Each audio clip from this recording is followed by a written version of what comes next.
My name is Vanita and I'm working as a marketing executive. मुझे से पूछना था कि मैंने सुना है one of my Muslim friend से कि आफ्टर डेथ सारे मुस्लिम्स जो है वो हेवन में जाते हैं and whoever is non-Muslim will go to hell. So I wanted a clarification on this point. कि हर एक के आफ्टर डेथ जो डिसाइड होता है वो अपने कर्म पर होता है, तो मुझे इस बात के ऊपर क्लैरिफिकेशन चाहिए थे कि why all Muslim will go to heaven and non Muslim will go to hell. If at all we do good deeds, like if non Muslim also does good deeds, why they will go to hell. बहन ने अच्छा सवाल पूछा है कि उनकी एक सहेली ने कहा कि मुसलमान आखिरत में जन्नत में जाएंगे, गैर मुस्लिम दोजख में जाएंगे. मुस्लिम मतलब वो जो अमन हासिल करता है, अल्लाह सुब्हानहू व तआला के अहकामात के मुताबिक चलता है, कुरान और सही हदीस पे अमल करता है, उसे कहते हैं सही मुस्लिम. ये बिल्कुल सही है कि जो अमली तौर पे सही मुसलमान है वो इंशाअल्लाह जन्नत में जाएगा. लेकिन आपका सवाल था कि जो गैर मुस्लिम अच्छे अमाल करते हैं वो क्यों नहीं जन्नत में जाएंगे. बहन, जन्नत में जाने के लिए 4 शराइत है. जब मैं मेरा 10th स्टैंडर्ड पास किया, मैं सेंट पीटर्स स्कूल से फारिग हूं, जब मैं ICSE में था 10वीं में, मेरे एग्जामिनेशन में 6 कंपल्सरी सब्जेक्ट्स थे. English, mathematics, science, geography, history, Hindi, 6 subjects compulsory. 6 subjects में पास होना कंपल्सरी है. इसी तरीके से इंसान को जन्नत में जाने के लिए 4 शराइत है. ये लिखा है सूरह अल असर में, सूरा नंबर 103 आयत नंबर 1, 2, 3, जिसमें अल्लाह ताला फरमाते वल अस्र इन्नल इंसान लफी खुस्र इल्ला लज़ीना आमनू व आमिलुस सॉलिहाति व तवासौ बिल हक़ व तवासौ बिस सब्र.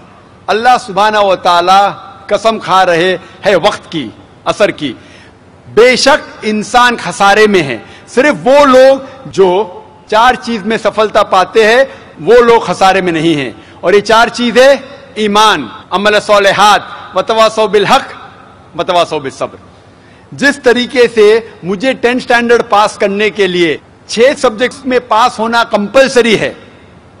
मिसाल के तौर पे अगर मुझे mathematics, English, history, geography, science में 99% मार्क्स मिलते हैं, 99%, और हिंदी में सिर्फ मुझे 10% मिलते हैं एंड पासिंग मार्क्स इज 40%. पास होने के लिए 40 मार्क्स की जरूरत है. अगर एक सब्जेक्ट में, हिंदी में, मुझे 10% मार्क्स मिलते हैं और बाकी 5 सब्जेक्ट में 99% मार्क्स मिलते हैं, क्या मैं 10th स्टैंडर्ड पास करूंगा कि नहीं? बहन, मैं आपसे पूछना चाहता हूं, क्या मैं 10th स्टैंडर्ड में सफलता पाऊंगा कि नहीं? एक सब्जेक्ट में 10%, बाकी 5 सब्जेक्ट्स में 99%, क्या मैं 10th स्टैंडर्ड पास करूंगा कि नहीं? नहीं. क्यों? क्योंकि मुझे हिंदी में 10% मार्क्स मिले, भले 99 मिले बाकी 5 सब्जेक्ट में, हिंदी में 10 फेल.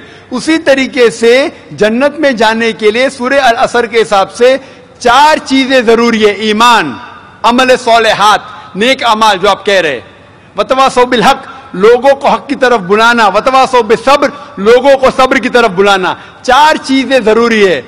एक भी चीज अगर इन 4 में से मिसिंग है, मौजूद नहीं है, अगर आप एक भी चीज में फेल होते हैं तो आप जन्नत में नहीं जा सकते. अगर आप कहते हैं कि आप अच्छे इंसान हैं, आमाल में आप बहुत अच्छे अमाल करते हैं, मान लो आपको 99 मार्क्स मिले अमाल में, 99, लेकिन ईमान में तो आप फेल है. आप ये नहीं मानते कि अल्लाह एक है, मोहम्मद सल्लल्लाहु अलैहि वसल्लम आखिरी पैगंबर है, जो सारी मजहबी किताब में लिखा है, तो आप ईमान में फेल है. आप कितने भी नेक काम करो, 99% मिले, 100% मिले, बाकी 3 हिस्से में ईमान में लेकिन फेल हुए, तो आप जन्नत में नहीं जाएंगे. इसी तरीके से अगर कोई इंसान नाम का मुसलमान है, अच्छे अमाल नहीं करता है, नेक अमाल नहीं करता है, वतवासौ बिल हक़, दावत नहीं देता है लोग को, हक के राह पे नहीं बुलाता है, या लोग को सबर की तरफ नहीं बुलाता है, सिर्फ नाम का मुसलमान है, मोहम्मद, सुल्तान, जाकिर, अब्दुल्ला, तो वो जन्नत में नहीं जाएगा. اسے جنت میں جانے کے لیے ایمان, عمل صالحات, وتواصوا بالحق وتواصوا بالصبر, چاروں چیز کی ضرورت ہے. اسی لیے آپ اعمال کتنے بھی اچھے ہیں, اگر ایمان نہیں ہے کہ اللہ ایک ہے اور اللہ کے علاوہ کسی کی عبادت نہیں کرنا چاہیے, اور ایمان نہیں ہے کہ محمد صلی اللہ علیہ وسلم آخری پیغمبر ہے, تو آپ جنت میں کبھی بھی نہیں جائیں گے. بہن, کیا آپ میرے جواب سے سہمت ہے؟ Yes. Thank you for clarifying the point. You're most welcome. Mic number 2.